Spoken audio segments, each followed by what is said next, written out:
people with disabilities are very closeted in their homes, and it surprises people when they see myself out and about. And it especially surprises people when they learn what I do, and that's skydiving.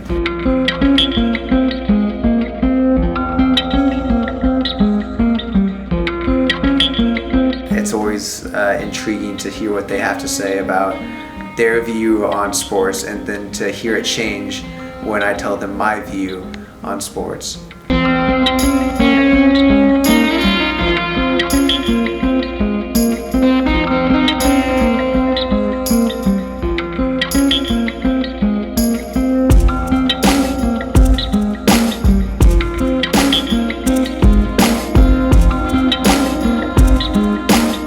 On August 25th, 2009 was the day that I took my last steps and the day that my life would change forever.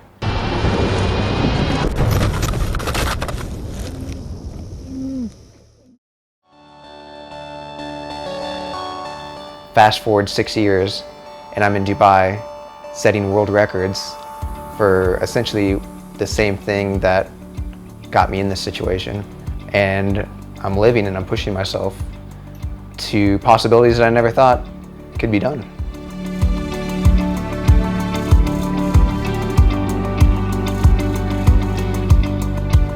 The idea of the record came up as a silly little idea. I mean, first of all, everyone wants to fly in the wind tunnel. I thought it was going to be something as simple as no training needed, let me just hop in there and push myself. I'm glad I didn't do that. I'm glad I went through the training.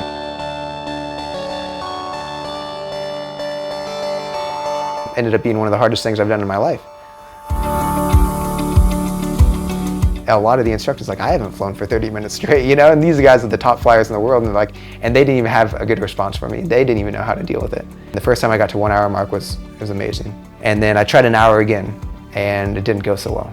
I left the tunnel with severe headache, extreme soreness through my bodies. Even the part of the body that I couldn't feel was super affected. It was a reality check, you know, maybe this wasn't gonna be possible. At this point, it's go time. Tomorrow's the record, and I'm gonna have to push through it. It's a great relief feeling when you start. All that hype before you go in the wind tunnel, and then you hop in the wind tunnel, and you're like, okay, now it's starting. And you just go. So when I'm in the wind tunnel, and I feel something not right, it's instantly paranoia. Man, what's going on? Is it, you know, do I need to go to the bathroom?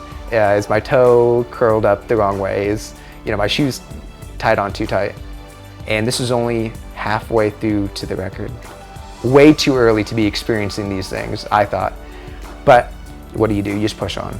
And all of a sudden, it's an hour. I've been flying in the wind tunnel for 1 hour straight, 60 minutes. As soon as I hit the record, I was like, wow, this is amazing. And I could stop right now. And I would have the record, and I would have all this, you know, great feeling. But that record, it's so old. Let's see how far we can take this. And that's how I pushed on through 3 hours.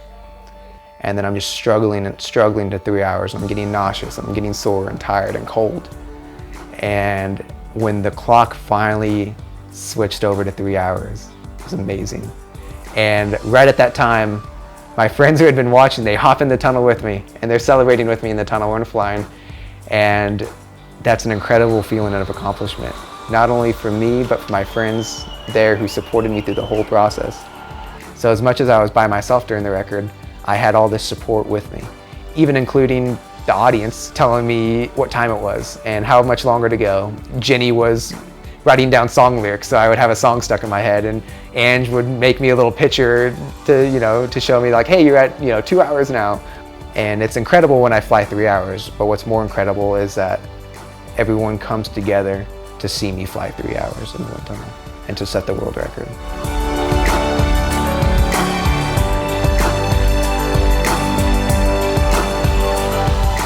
Now that I know what that feeling's like, I always want that feeling, and I'm always gonna push myself.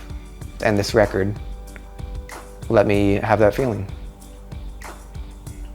And here I am in Dubai, living the life that I've always wanted to live, and doing the things that I've always wanted to do, despite the disability.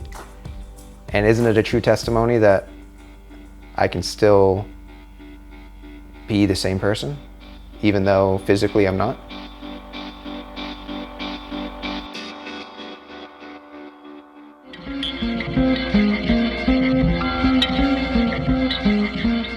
told me I was going to be checked out for head down after 3 hours.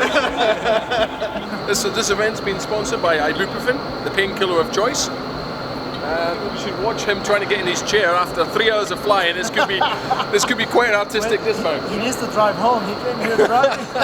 Nobody's got a drive on. And explore.